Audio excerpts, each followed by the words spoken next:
real estate agent? Are you looking to acquire clients consistently so you can grow your business and your income to live a great lifestyle? This is Dave Finale and the RE Skill Builder Podcast. Welcome, everybody. That was our new intro. I never had one before, so I figured I'd unveil it on show 101. And today I'd like to welcome the man, the myth, the legend, the MML, Kyle Whissel from San Diego, California. Kyle, thanks so much for coming on. I lost your volume, man. Wait a minute. Can't hear you. No, technical difficulties right away. Okay. We'll switch it up. Is this better? There you go. All right. There you go. Kyle, welcome. Thanks for coming on. Yeah, for sure, man. This is episode 101. We're going to drop some real estate 101 on everybody today, man. Absolutely, man. And this is Real Estate Talk, TGIF, episode 101. Do you know what TGIF stands for? I imagine yours is a little different than most. It is, because it stands for Thank God It's Finale. Not Friday, but it is Friday. So thank God it's finale. So I hope you're ready to go through some things and talk about everything. So let's get right into it. One of the things I like to ask people in the beginning is, I really don't need a history, but I want to know, like, where you came from to be, the top team in San Diego, the number 76 team in the country. Talk to me about why or what and how it came about. Yeah, for sure, man. So growing up, my parents are actually from New York, Buffalo, to be specific. So a lot of New Yorkers don't consider Buffalo, New York. They're like, oh, that's that place over there. But so my family's all from New York, and my parents moved out to San Diego a few years before I was born, luckily. Buffalo's a great place to visit, but I don't know that I'd want to grow up there. So mad respect for my family that lives there. You guys are crazy to shovel snow all winter long. So I got the fortune of growing up in beautiful San Diego, California. Growing up, my dad was always one of the top commercial realtors in San Diego. And I kind of grew up, around real estate my entire life. And to be brutally honest, I hated real estate my entire life. Really? My dad was that guy who crushed, but a lot of times that crushing in, real estate led to him maybe not always being on time for things or not always being there for things. And I always associated real estate with those things. And so I was never the biggest fan of real estate. Never in a million years did I think I would get into real estate growing up. I was in college. I was going to UCSD, University of California, San Diego, and I was majoring in econ. I was working at a movie theater. I was scooping popcorn at the time. And my dad kept pushing me and he's like, dude, you need to buy something. You need to buy something. You need to buy something. And I was like, I don't know that this is the right time. I literally scooped popcorn. I just got a nickel an hour raise. Like, I don't think I'm qualified to buy a house. But luckily, this was in the early 2000s. And my dad was like, all you got to do, they're going to put a mirror under your nose. You just breathe. If you fog the mirror, they give you a loan. And I was like, oh, interesting. So I bought a property when I think I tied it up when I was 19. I closed when I was 20 years old. And I bought my first property. Because all you needed at that time, there was, no income, no job, no assets. They didn't care. They give anybody a freaking loan. So they gave me this loan for $500,000. Bought this property. I sold it a few months later, and I netted $17,000. And so I'm sitting here thinking, like, 17 grand, nickel an hour raise. Like, this is a pretty easy decision here that I need to look into real estate more. So I hit my dad up. I was like, all right, you got me hooked.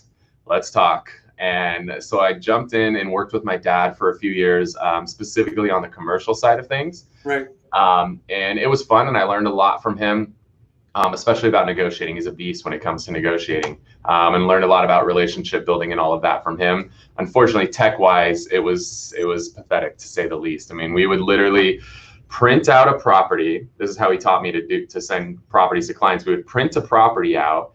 Then we would put a Post-it note over the agent's name, who was the listing agent. Then he had a stamp with his name that we would stamp on the Post-it note and then fax that shit to the client. Like, it was embarrassing. I was like, Dad, there's like this email button. We just email this to the client. Like, no, this is how my clients like things. So super old school with technology, but great with relationships and negotiating. Over time, I felt like I had learned enough from him. And also what happened is we did a lot of apartment buildings. We sold them to people that converted apartments, gutted them, and turned them back into condos and sold them off individually. And that got shut down by the city of San Diego. And so all my commercial investors were saying, like, I don't want to buy apartments if I can't convert them into condos. Right. What about buying these short sales? What about buying these foreclosures? And they were looking at single families. And I was like, man, nothing's going to be happening in commercial, but there's a lot of business happening on residential. And I'm seeing people with 100, 200 listings on that side of things. Maybe I should just make the move now. And I did. So I branched out from dad and started my own thing on the residential side. Started with me and an assistant, something I learned a long time ago. If you don't have an assistant, you are the assistant. So I've had an assistant since day one in real estate. I could not imagine working a day without an assistant. It's the most amazing thing ever. Whether they're doing highly skilled tasks or they're just running errands for you. Like, I think a lot of realtors don't understand the value of their time. I value my time at $500 an hour. And so if I go do something like dropping dry cleaning off and coming back, that's a 20-minute task. That's $133 that it would cost me to go drop dry cleaning off and bring it back. Meanwhile, I can pay a third of an hour to a assistant at, let's just call it, $7 for an assistant to do that. That saves me $126. Every time my assistant does something like that, that saves me $126 or makes me $126, depending on how you like to look at things. So I've had an assistant since day one. I started out in the beginning. I did a lot of short sales in the very beginning because those were easier to get. You could just send out a bunch of mailers and people would call you because they needed to sell. It's kind of logical. If you want to make things easy, go for the people that need to sell. And so that's what I did. I did a lot of short sales, and then I started working a lot of relationships like I learned from my dad on the REO foreclosure side of things, and started building relationships with the banks. We ultimately landed accounts with Fannie Mae, with HUD, Bank of America, Chase, and a ton of others. So we did a lot of short sale listings, a lot of foreclosure listings. I did that in the early years, and then eventually used all those listings to build a team. And here we are years later. We've been the number one team in the county for 5 straight years now. This year we should sell north of 300 million. That's amazing. I mean, just, there's so many great nuggets you just laid down. I mean, assistance is day one. So people always say, well, I want to build a team. And most of them say that because I think they just don't want to work as much, But what you said makes an awful lot of sense because you understood what your cost was, what you were paying yourself, what you should get yourself, and how much it was going to save you, because it gave you time to do higher per hour stuff. In other words, right? And also short sales go. It's like Willie Keeler, who was a great baseball player, used to slap balls. Everybody says, what was his secret? He says, I hit them where they ain't. And you actually went after the people that had to sell. They were hitting them where they ain't. You were there to catch it, which is amazing. So you go through your 5 years top team, right? So what kind of things have you changed in or seen in the real estate industry, your business in those 5 years to make you that top team? I know one of the things about you is that you don't sit still, right? So in the 5 years, the first year you were the top team, what did you change, if anything, to go to there? I think the biggest thing that I've changed, and especially over like the last 5 years, is just really embracing the mindset that I work for my team. My team doesn't work for me. And I think the sooner people understand that and realize that, the better off they're going to be. Because if you have this attitude where, oh, these are all my people, they all work for me, that's a really bad mindset, because you're nothing without your team members. You need your team members to be successful. So if you don't embrace that, you're going to have a really tough time growing a team. And what I see people do all the time is they see somebody, you've mentioned my partner, Dan Beer, and we both have these big teams, 20 plus people here in San Diego. And people see us, they see us selling 200 million. And they're like, well, they got 20 plus people and sell 200 million. I need 20 plus people. You don't go from like here to 20, yourself to 20 people overnight. Like, that takes time. You've got to build that. You've got to have structure. You've got to have an org chart. You've got to understand who's doing what, when it's going, build all this stuff out. Because what happens is you go from 0 to 20 overnight, and then you go back to 0 very, very quickly because you didn't actually have the infrastructure built. You've got to have a solid foundation. You got to have infrastructure in place before you go vertical, right? Like when a building is built, they typically, well, here in California, they'll lay a slab foundation first. They'll build that foundation, then they build the sticks and go vertical with it. If you don't have a solid foundation in place, there's no point going vertical. So make sure you have that foundation. Make sure you know who's in place, what are their positions, and how are they going to serve the agents on your team. So I want to talk a little bit more about what you're just talking about, like having the organization set up. Now, I know that I hear all the time people want to start teams. And my first question to them is, tell me about your processes. What do you mean, Dave? Well, tell me about your sales process. Do you want all of your team members to do things like you do them, right? So that here it is, this is how we handle a Zillow lead, just for lack of anything coming out of my head. Do you have processes set up? Was that the first thing you set up? Or tell me about that as far as your organization is concerned. Yeah, and here's what's funny, man, is we just had a talk yesterday, and we're about to literally break down our entire business and rebuild it all. Because something that I've realized, right, I've done this for, I think I got my license in 2015, so I'm like 15 years in now, is like I've built it and I started with like this core, the foundation, and then I've added all these things on top, but it's a mess now, right? You think about a house, right? We all sell houses. We all have this house that started as like 1,000 square foot house, and there's an addition here and an addition here and an addition here and an addition here. But what happens when you walk through a house? Like the flow sucks. Like it doesn't have a smooth flow. The floor plan wasn't ever intended to be a 3,000 square foot floor plan when you started with 1,000. Right. What sometimes you need to do is knock the house down and just rebuild it. We're at that phase of our business right now because we're realizing that our flow is a mess. Like we're lucky to be where we are, right? We're at the top of the game right now. We're like 200 deals closed and pending this year. We're already well over 100 million. And we're about to break our entire business and rebuild it, which is crazy. Like people would think like, why would you do that? You're killing it. No, if you realize there's a problem, you got to fix it. You can't just, keep running around with this hodgepodge flow that we have. So I'm actually kind of excited to break my business down and rebuild it and rework my flows so they flow smoother. Well, yeah, see, you're talking about the addition here and the addition there, but there's also closets you start filling up with a lot of shit that you don't know what's in there, and maybe there's some great stuff there. I'm sure you're not throwing everything away. You're just going to reorganize it a bit and add new stuff, right? Or hopefully throw a lot away. One of the things that I'm really big on is condensing the number of systems that we use, because something that's really important is not about having the best systems when you have a team. It's about having the most utilized system. So it doesn't matter if it has all the bells and whistles and all the fancy features. If nobody uses that shit, it's worthless. Exactly. Right? Like, think about the company Infusionsoft. Like that system is amazing. It may be the most powerful CRM that exists, regardless of industry. But nobody uses it. It literally got the nickname Confusionsoft because it was so damn confusing. So even though it's way more powerful than a KV Core or a Boomtown, nobody uses that shit because it's so complicated.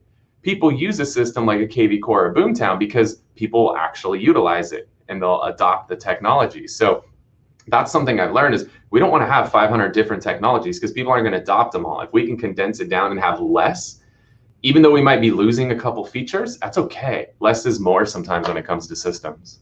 Well, absolutely. I mean, one of the things that I looked at when we were talking about CRMs, and people, they talk about CRMs, to blue in the freaking face, but, it's like everybody says it, and I'm sure you've heard this before, and this is nothing new. It's just, what's the best CRM to use? The one you're going to use. I mean, if one works for you, great, do it. I mean, there's ones out there that aren't that expensive that do a lot of shit, but if you're not going to use it, what are you paying for, right? So I look at it this way. Do you have a treadmill that you hang clothes on, right? How many people have exercise equipment in their bedroom and they put their clothes on it, right? Or it just collects dust. No, man, you buy something, you've got to use it. So what you're doing is you're getting rid of the stuff you're not going to use and consolidating what really works well and making your system a better machine. It's like taking the old engine that isn't as efficient as as the new ones. Basically, that's what you're doing. You're just rebuilding the engine, right? And then everything else is superfluous. So one of the things that I've heard about you, I love about you, is the use in your business of video. So I'd like to talk about video because as we were talking before we came on the air, I've been doing video for, 12, 13, 14 years. And what was really cool about me getting into video was that there was this gimmick out there called Traffic Geyser. I don't know if you've ever heard of it, but Traffic Geyser was a system where you could build a video and you could get on the first page of Google really quickly. My record was 44 minutes to be on the first page of Google with a video, with a real estate video. But I digress a little bit because that was really fun. But I've been doing video a long time, and I know it's a major part of your business. Talk about your video, what you do, and how you do it. Yeah, so I mean, we're here, in the middle of COVID right now. Luckily, right, TGIF, I gotta brag a little bit. I got dinner reservation tonight, dude. Like, I get to go out for dinner.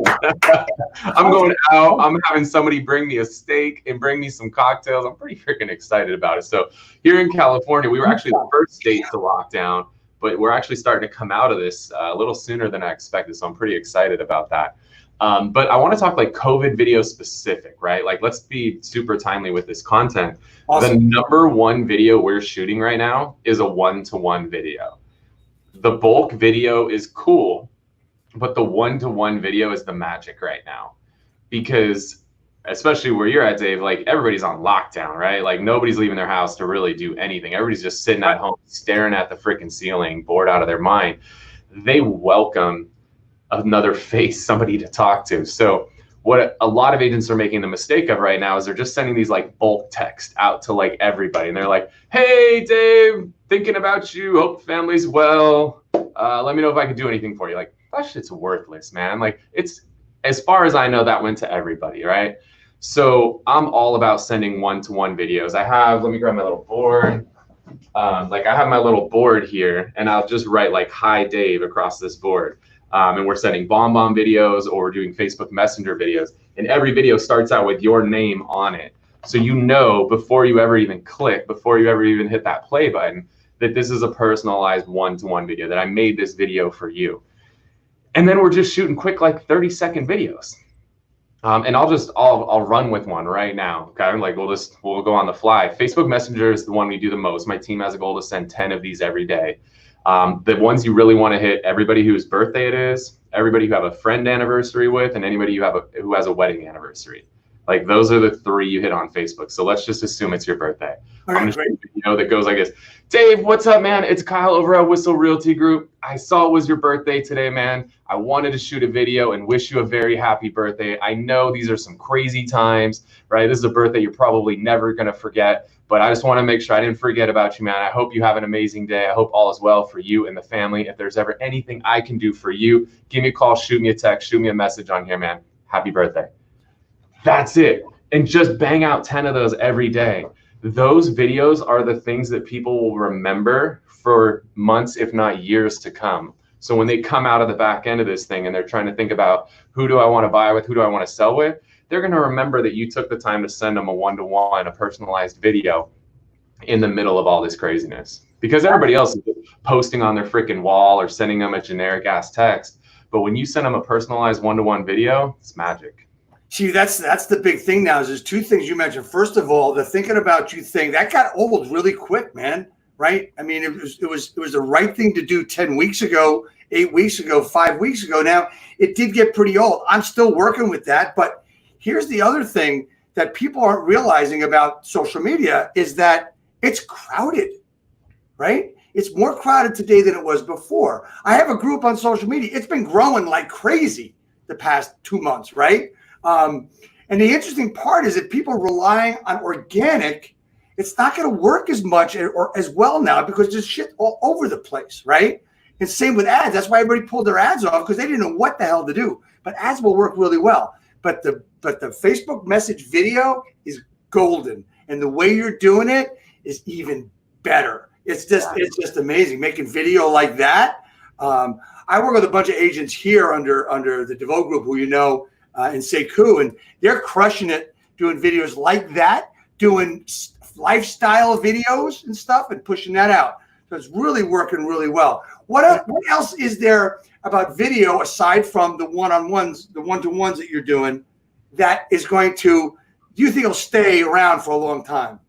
Well, yeah, and I want to talk about like the reason to shoot video too right now is that there's something that's called Moravian's model. And Tony Robbins talks about this a lot at his events. If we think about this pie chart, there's 3 components to communication. Well, 7% of communication is the words that we say. So if all we're doing is sending text or emails that are words only, we're only biting off 7% of that pie. The other 93% is tone and body language. So if we start making phone calls, now we can include tone in those conversations, and we're getting words. That accounts for 45% of the pie. The other 55% is the body language. And you guys are, from Jersey and New York, you guys talk with your hand. I mean, I talk with my hands a lot. You guys, like, you don't even need, like, you're born speaking sign language with your hands, right? Like, it's amazing what happens when you can raise your eyebrows, clench your face, when your shoulders go up, your shoulders go down, you get excited, you pop at the screen. Like, that body language is so important for people when they can actually see it. That's where the magic is and why video is so important right now, because if you want to hit 100% of that pie of communication, you got to do video. So something else with video is you've got to over index on video. You've got to go harder with it. Whatever you were doing before, you got to double down on it, because people are seeing so much stuff right now. You got to do more if you want to stand out, and people want to know what's going on. People are craving information right now, and they're getting so much bullshit from the media, right? Like, we all know the media, they feed off negativity, right? Like, negativity sells. That gets eyeballs, that gets clicks. They're going to post tons of negative stuff. Right. So I've been doing a lot of videos. I did a ton of stuff when the SBA loans came out, helping business owners understand what are the different loans they can get, where do they apply, how much can they get. I've gotten 2 deals just from those videos, just because I was going out there helping and educating people. And now we're shooting a ton of videos where we're using a lot of statistics, right? It's no bullshit, no media crap. We're talking about, what's happened with showings. For example, the number of showings in San Diego bottomed out 70% down from where we started the year. Now we're up 30% from where we started the year. I mean, we were 70% below the line. Now we're 30% above the line. Like, people need to know that buyers are back out there, that they're looking. Buyers and sellers need to know that if you look at the Google Trends right now, the amount of people searching for the phrase buy home and buy house is the highest it's ever been in history since Google started tracking in 2004. Like, use this data, show people this. They don't know this because the media is not going to report this shit. The media is going to talk about how many people died yesterday. That's all they're going to report, or some car accident, or somebody got murdered, or there was a fire. Like, show them what's really happening, but do it consistently. And when you do it, make sure to help them understand, like, as powerful as charts and graphs and stats are, the magic, the value of being an educated realtor is helping people understand what it means to them.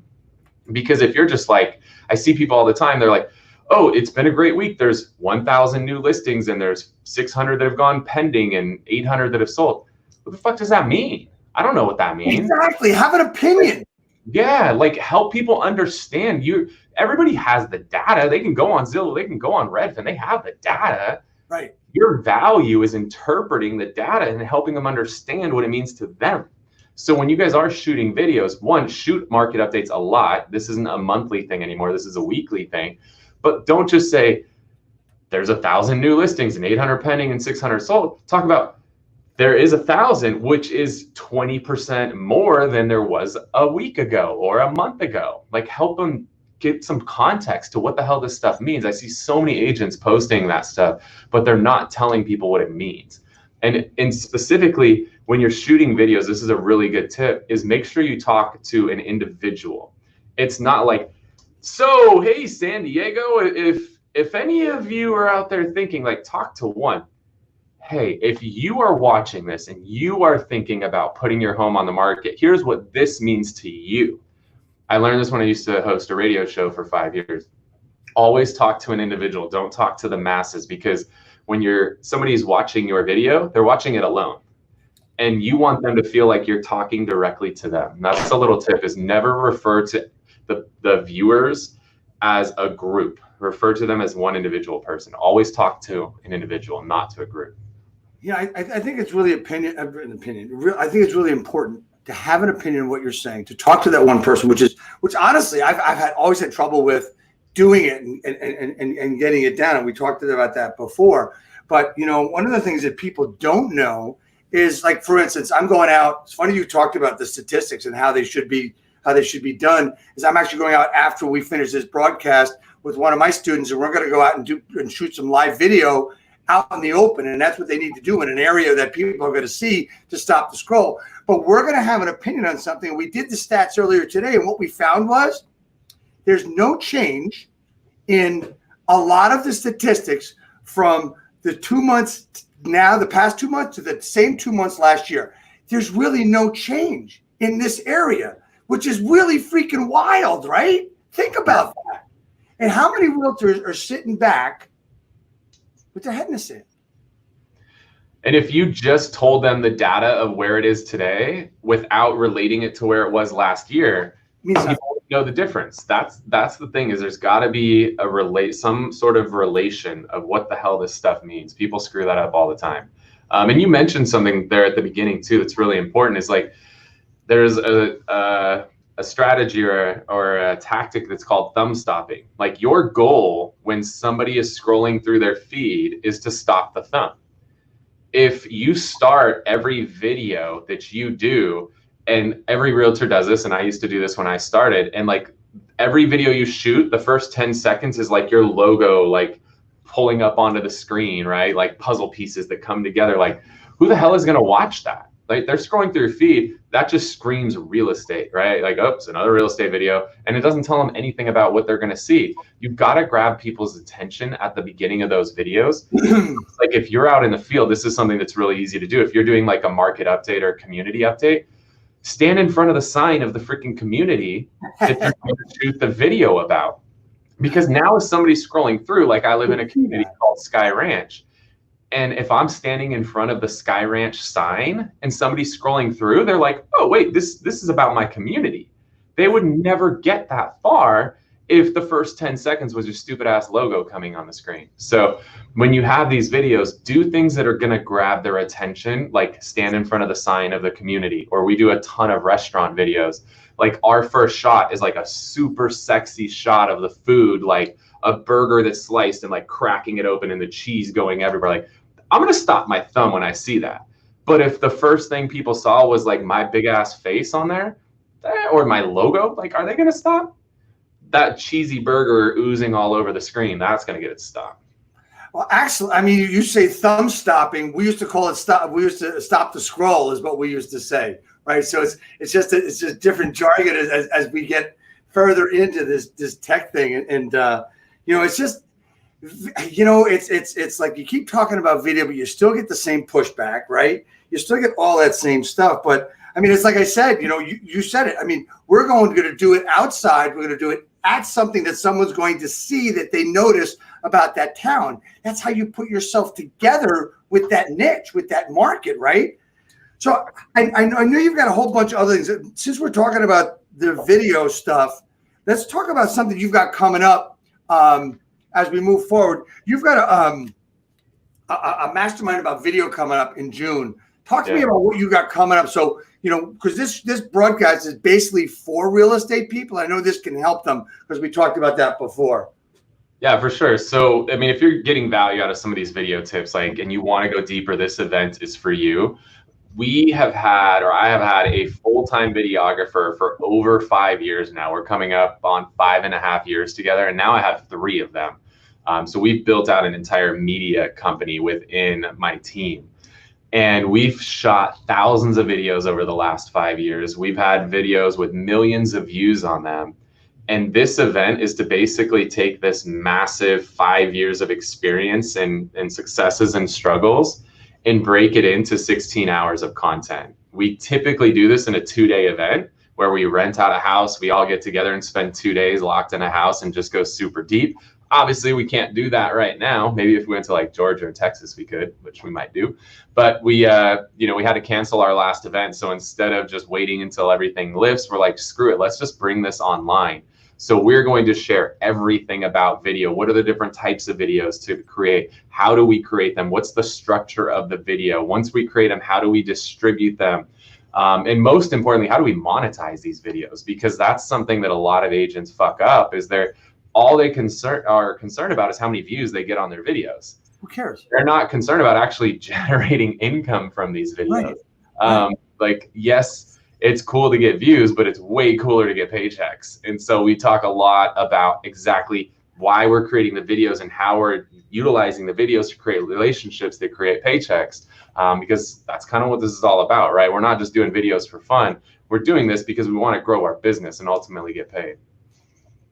I love that. I mean, I've done, you talk about all the video you've got. I've got tons and tons of video all over the place. And I spent the last few weeks basically trying to categorize some of it, but also what do I do moving forward in order to get it out there better, monetize it better, right? Because that's what you have to do. And I love that line. I am going to steal it. It's cool. It's cool to get views, but cooler to get paychecks. Sorry, stolen, done, mine, not yours anymore. Screw it, fuck it. So anyway, all right. If you guys want details, just go to MediaMayorMastermind.com, MediaMayorMastermind.com, because that's what we're going to teach you, is how to become the media mayor in your community.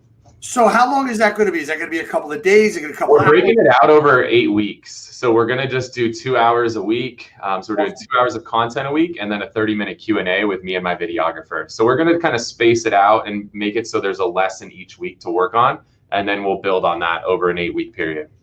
Right. So, a lot of people do video, right? And since we're on that, I want to stick with it, because I'm going to ask you some questions that have a little to do with me and much that don't have to do with me, because, I've been doing video a long time, and I noticed that after a while, when you do the same stuff all the time, it doesn't get what you want it to get. It doesn't get you anything back, or it doesn't even get the views. Do you think it's necessary for people to change things up on a regular basis, or if it's working, keep doing it? So I learned this. I got the privilege of having dinner with Gary Vee a couple years ago. And the best advice he gave is just put your head down and keep creating content. And a perfect example of that is, like, the first series we did was called Santee Saturdays. Santee is one of the communities we work here in San Diego. And we would interview different business owners, all different types of business owners. We would do the chiropractor, we would do the coffee shop, we would do the breakfast restaurant, we would do the personal trainer, the gym, all of that. And one of the least viewed videos and least exciting videos we ever did was on this senior community. I mean, the interview was really rough. There's no exciting content you're going to show. It had very few views. But the owner of that senior community was so grateful that we did that video, he decided to list his $3.5 million house with me. Now, if all I did was worry about views and getting as much mass appeal as possible, I would have never shot that video. So the key is, you don't need to appeal to everybody with every video. You have to have an audience in mind. And so the cool thing, when you're shooting different types of videos all the time, like, what's going to appeal to, like, we did a daycare. Who's going to, watch that and engage with that is completely different than who's going to watch the one about the senior community. So now I'm actually getting more of an audience because I'm varying it. And even though the daycare one might get 10 times as many views, the senior community one is actually the one that netted me one of my biggest listings of my entire career. Right. So the key is just keep creating content. Like, yeah, you want to try to keep it fresh and, make some tweaks here and there, and be open to feedback and ask for feedback. But you don't have to, like, I see some people, they do these videos that they're so cool. They're so freaking creative and they're so witty and they have actors and they spend days shooting them. But, like, you can't do that consistently. Like, they crank out like one video every month or two. Like, they're hits when they crank them out. But I would rather create 10 good videos than one, hit video, to be honest with you. Yeah, no, exactly. I mean, one of the things I've said, I've spoken to a lot of different guys that do a lot of video, that do stuff like I do it. They'll do a live. All of a sudden, they'll get an idea and they'll go live, maybe in your car, maybe on the sidewalk or whatever you're doing. I usually do it after I work out in the morning. And sometimes, it's not making the impression that I want it to make, so I thought about that. And I said once, I'll use David Greenspan, because David, David, I don't know if you know who David Greenspan is, Mindshare 101 up in Canada. And I said it to him. And then as he's telling me what he's thinking, it hits me the same way. And it's, every now and then you're going to make an impression on someone that you don't know that's out there listening or watching. You know, it's just like the guy you just said, you know, you didn't get a lot of likes, you didn't get a lot of views on it, but the one guy was so appreciative, you got a nice piece of business from him. And you know what? It's just the way you did it and how you did it. And that's the whole thing. Don't worry about all those likes. Don't worry about all that stuff. Just as Gary Vee said, put your head down and just keep pushing through and keep doing it. And if you're having fun doing it, that's a good thing. You know, like look at us. We're at episode 101. I said to myself, I wanted to create something that I could do, that I could, you know, say to the world, I'm going to do this. This is 99 weeks in a row, 2 extra shows, John Cheplack and Tom Ferry. I missed one Friday because I had food poisoning, but I did it on a Saturday. So consistency is extremely important. And you know what? When I say that to people, like I said it to you, I mean, that gives me some credibility, and it will give anybody else credibility as well. You agree with that? Yeah, absolutely, man. I'm all about consistency. I talk about that stuff a lot. You think about Game of Thrones, like that show had like such a big cult following that if there was a Sunday where they just didn't release an episode that they were supposed to, like people would lose their freaking mind. Like everybody wanted to watch every week, see who was going to die. Like if they didn't air an episode on a Sunday when they were supposed to, like people would go kill somebody because they needed to see somebody die that Sunday. Like build that following. People look forward to it. And we saw that where like, if we didn't release an episode of Santee Saturdays, for example, we released one every Saturday for 2 straight years. If we didn't release an episode, people are like, hey, what's going on? Where is it?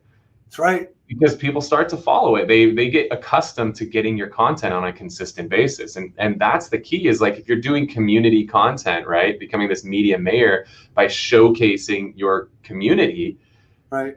Now people are engaging with your content consistently because the magic of it, people are like, why do you want to shoot a video about a senior community and a daycare? Well, one, everybody who moves into my community is going to want to know what are the senior communities or daycares that are around. But 2, you're putting content in front of them they care about. Like if the only videos you ever shoot are your new listings, like people are going to tune you out, right? They don't want to see, oh, I got a new listing, new open house, new listing, price drop, new listing, open house. Like that shit gets old. It gets boring really quick. Yeah. It's not that important to them. But if you're constantly like, hey, here's the new restaurant that just opened up, or like right now we're doing videos of which restaurants are open. We just got the order to open the restaurants yesterday. We want to now showcase who is open. We want to drive business to those restaurants because Lord knows they need it right now, right? I mean, they've been struggling for the last couple months just trying to go takeout only. Like, let's help these restaurants out. Let's send them some business right now. And they're going to be super grateful for it. Absolutely. I mean, the effect that you can have on your fellow citizens where you live, your neighbors and stuff in your neighborhood is really what you want to do. I mean, look, I did a video this morning earlier about doing good for others and helping people and stuff. And I think that's what you really need to do. However, you need to watch out for yourself too. And like you said, you know, it's cool to get views, cooler to get paychecks. Well, as I said, that's mine now, but that's okay. So talk to me about, this is all about real estate and real estate agents. And we want to drop some great value. And this has been really good. There's a couple of things that you have systems for. We talked about systems and processes a little bit earlier and before we went on. Talk about what you think for your business has been the best system that you have implemented that has worked really well for your team and your team members and your overall business. Yeah, I would say we use a system called Sisu, S-I-S-U. Sisu is a game changer in our business because you have to track and measure your business. You've got to know what the hell is going on. There's so many people that are completely clueless as to what's going on in their business. A prime example is I met somebody at a conference last year and asked like, hey, what lead sources are working for you? And they were like, Zillow's been great for me. Now I'm a huge Zillow fan, but let's just run with me on this story. Yeah. Like, oh, Zillow's been great for me. I made $200,000 last year from Zillow leads. I was like, oh, well, that's awesome. What's your monthly spend? 20 grand. 20 grand times 12, that's $240,000. You made 200. There's a problem there. Do you realize you actually lost money? Like, do you understand you made 200, but you spent 240? You lost money, dumbass. Like, a lot of people are losing money on things. They don't even know it because they're not tracking and measuring it. So Sisu is a killer system, manages our entire business. It tracks all of our different lead sources. What's our conversion rate on those? What's our return on investment? What's our cost per closing? All of that stuff. So we could see, like we go through on a monthly basis, we look at all our lead sources and we do a little thing called pump it or dump it. And we're looking at, what's going on with these lead sources. And is this a good lead source that has a good return on investment, or do we at least forecast it's going to turn into a good investment? Let's pump it. Maybe we'll spend more money on it. Conversely, we have something that's completely shitting the bed and we're getting no return or very little, then we'll dump it. So we track stuff like that in Sisu. We also track things like how many dials are we making? How many conversations are we having? Appointments set, appointments met, contracts signed, closings, all of that. Because if you look at like your lead flow, think of this as a hose, right? Well, water comes in the hose and it should go out the hose. But if water's coming in, water's not going out the hose, there's obviously a kink somewhere in that hose. Well, if you're not tracking what's happening with your lead flow, you don't know where that kink in the hose is. So we'd love to track that stuff, because I want to see if we're not having, like, let's say the issue is appointments set to appointments met. If we're setting a lot of appointments, but we're not meeting with a lot of them, aka they're not showing up, we know that's where the kink in the hose is. So we can work with our agents on that, because there's clearly a scripting problem that's happening where they're just getting mercy appointments, right? People are like, just whatever, I'll meet with you Friday at 5 o'clock just to get off the freaking phone with them. They're not actually building value around that appointment, which is why nobody's showing up. So we can work with them there. If we're seeing that people, they're getting a really high appointment set to appointment met ratio, but the appointment met to the signed contract is very low, now we got to look at what's happening at the appointment, and we can work with our agents there. But if you're not tracking and measuring that, you don't know where the kink in the hose is. So how do you know where to fix the problem? So you got to track and measure everything. Sisu is amazing for that. It's amazing, because there's systems that I'm using for my business now that allow me to see along that line where does it drop off, right?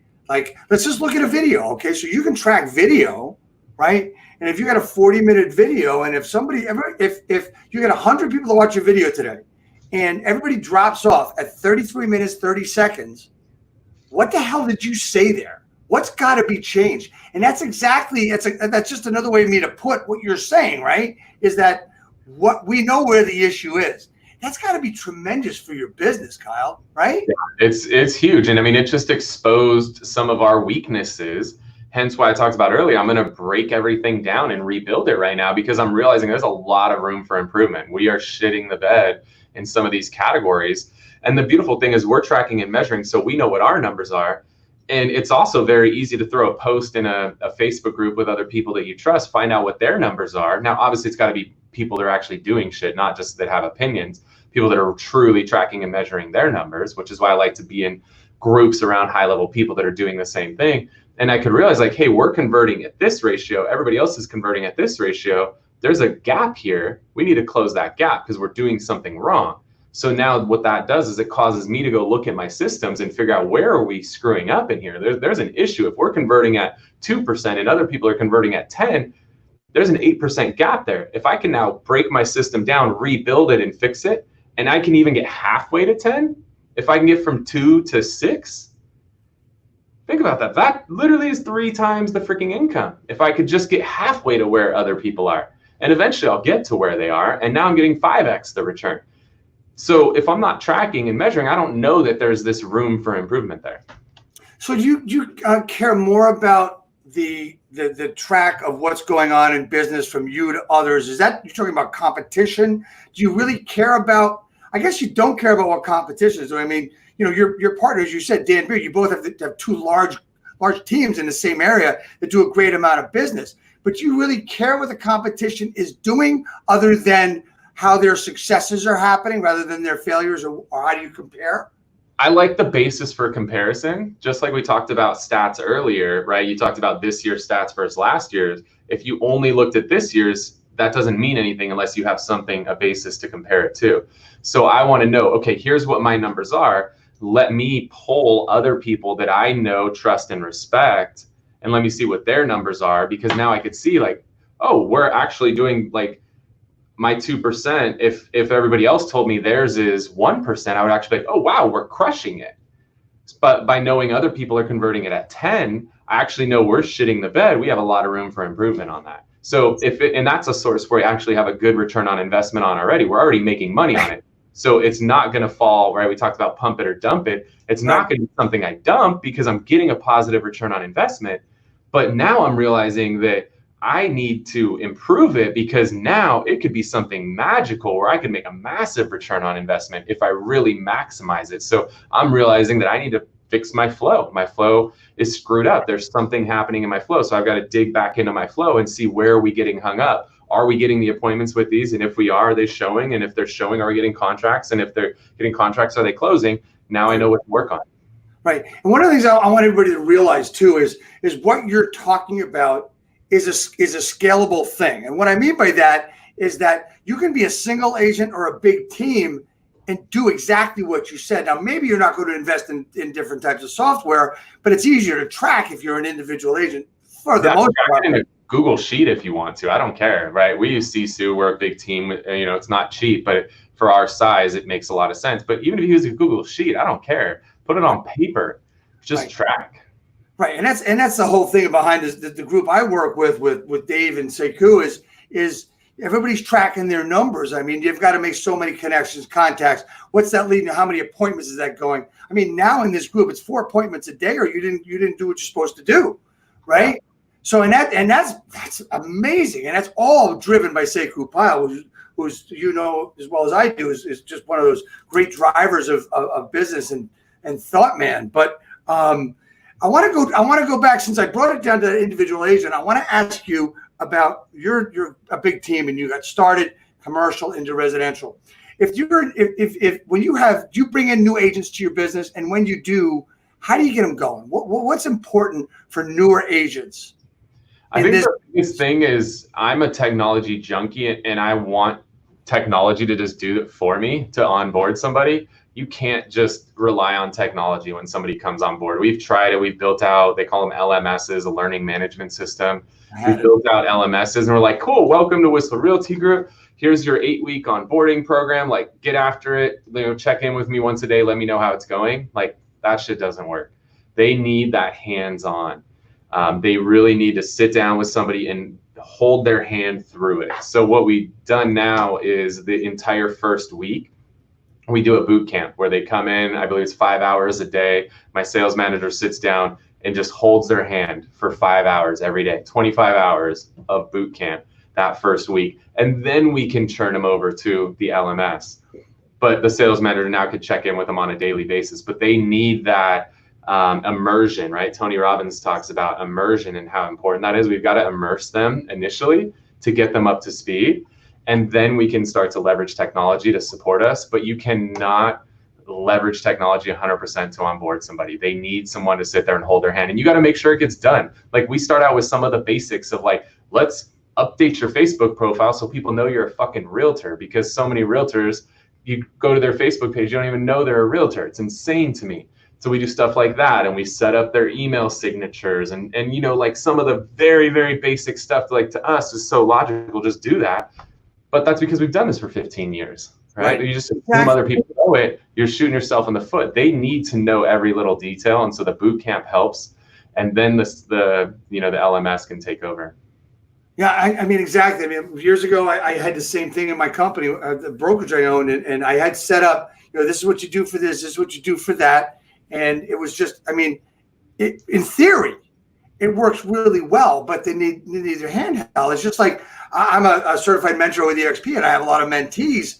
And, you know, I don't care what you do or what you say. There's new agents or part-time agents. They're all still going to be, I mean, I'm going to say 50% are going to really apply themselves, where before I think it was 20 or 30, right? So I'm dealing with all those people and trying to get them through everything they have to do in the beginning. And you know what? For me, it's an awful lot of fun, because I know what they've got to do. And as I said, I'm a blunt person. So I tell them in the beginning, you know, you're going to think I'm an asshole sometimes, because I'm just going to tell you what to do. If they don't want to do it, I mean, look, you coach up or coach out. That's the way. That's the way I look at it. You know, Kyle, this has been really good. I mean, is there anything else that's really important to you, a message you want to get across to everybody? Yeah, the last one, the first one is if you don't have an assistant, you are the assistant. Like, I want to just drive that point home a second time.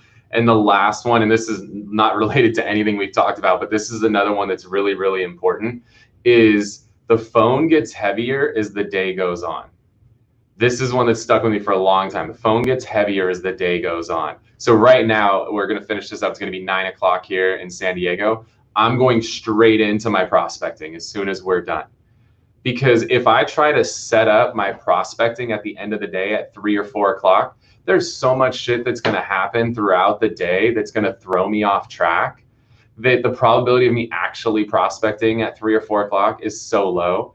So just get it done first. There's another saying, eat the frog. Like, just get it done, get it over with, right? Make your calls first thing in the morning. Just do it, because then you're going to get it done. And whatever else happens the rest of the day, if it's a dumpster fire the rest of the day, so be it. At least you got your prospecting done. But if you have a dumpster fire in the middle of the day, you're probably not going to get your prospecting done if you're going to plan to do it in the afternoon. And your prospecting is literally the lifeblood of your business. That's the heartbeat of your business. If the prospecting stops, the heart stops, your business dies. You've got to prospect every single day, whether that be phone calls, whether that be going around and visiting new home communities or senior communities, or whatever your idea of prospecting is. That's got to happen every single day. No matter if you have 1 deal pending or 100 deals pending, you have to keep prospecting. And so the phone gets heavier as the day goes on. Get that shit done first, eat the frog, do it every day, and you will have a successful business. You know, I've always said to everybody is the hardest thing we have to do every day, the hardest thing and the heaviest tool that we have is picking this thing up. This is a phone. I don't have an old one. I have antique phones in my other room. This is the hardest thing, is to pick it up. The second hardest thing to do is to actually, like, I call it dial, push in the numbers, right? Dial was the old phones. And the third thing is waiting for someone to answer the phone. That's where, like, all the stress, all the anxiety, and you say to yourself, voicemail, voicemail, voicemail. You know, so you want to go through that. I want to make sure I got it wrong twice. Is that correct? MediaMastermind.com? MediaMastermind.com. You got it. Yeah. So again, that's we're doing this one over 8 weeks. And the cool thing is, if you do this online version, and then you ultimately want to come to our in-person version whenever we're allowed to run one, the money you pay for this will get credited towards that in-person event. And we're doing this at like 1/5 of what we normally charge. So kind of the COVID discount right now. So I'd love for you guys to join us. Literally learn everything that I've learned over the last 5.5 years of creating video for under $500. Yeah, well, you know what? I think you've got a student that you're talking to right now that will be at that. I mean, like I said, I've done video for a very long time, and I make tons of mistakes. And I have, from a buddy of mine near you, Matt Allman. I don't know if you know Matt, Yeah, from Social Networks. Very good friend of mine. He coined the phrase, the imperfection is the connection, right? And it's just so true, right? Don't worry about mistakes. Don't worry about what you're going to do, because you know what? There's these two things I want to end with and see you get your comments on. Number one, this is called, another word for this is a TV, right? And you're real. It's reality TV. And the other thing you talked about before was people seeing you. So when people see you on video, there's a parasocial thing that happens where they see you on this screen and you're a celebrity now. So become the celebrity of your area. Any final thoughts on that idea with video? Because I mean, I could talk about it all day. Yeah, the parasocial relationship thing is so huge, because one of the big effects that we have on it is now when I do an open house, or I'm at a street fair, or I'm just walking around the community, I'm at a restaurant, people feel like they know me. And in order for somebody to do business with you, they need to know you, like you, and trust you, and try you. Those 4 things have to happen before someone does business with you. All 4 of those are accomplished by them watching your videos, to where now they meet you, they feel like you're friends already, even though they've never met you in person. It makes it so much easier to do business with that person. We don't have to build rapport and build this relationship and break the ice and all this other bullshit that most people do, because you're already in relationship. They've built that relationship, that parasocial relationship, by watching your videos that you're consistently putting out, like we talked about. So that's really where the magic happens. Yeah, man, absolutely. It's just great. Now, at the end of every show, I just make sure that, you know, I tell everybody why you came on, right? And I know you wanted to get one of these, because I know you heard that Dan Beer's getting one. So you wanted to make sure that you got a hat, and just want you to let you know it'll be out soon. I'm going to send yours at the same time as send Dan's out. So make sure you guys, like, if you ever play golf together, to make sure you take a picture of this together with you. That would be excellent. But we'll do it like who wore it better thing. We'll do a side by side with that. There you go. There you go. You see a lot of that stuff. But I just, want to let everybody know this is why you came on. You didn't want to talk about video. You just wanted a hat. So you figured waste an hour with Dave on Real Estate Talk TGIF and just spend that time. Man, this has been a great time. I have thoroughly enjoyed this. My whole point behind these is to be conversational, give out great value information, and not the same crap that you hear all along. I hope it was different for you. It was different for me. It was great. Kyle, just stay on as we go off, but thank you so much for being on today. How do people contact you? How do they get in touch with you? Yeah, best way. If you want to go to the event, just hop on that MediaMayorMastermind.com, or the best way to get connected, you can't add me on Facebook anymore. So go to thewhisselway.com. That'll connect you to our podcast, our YouTube channel, our event, and our Facebook group. So just go to thewhisselway.com. That'll connect you to everything I have going on, or follow me on Instagram at Kyle Whissel. Now, in this program, are you going to talk about all the things you just said, how they can find you? Yeah, absolutely. Awesome. Man, thank you so much for coming on. Just hang out for 1 second as we finish up. And everybody, we'll see you next week. We have Chasing Miles coming on next week. So here we go.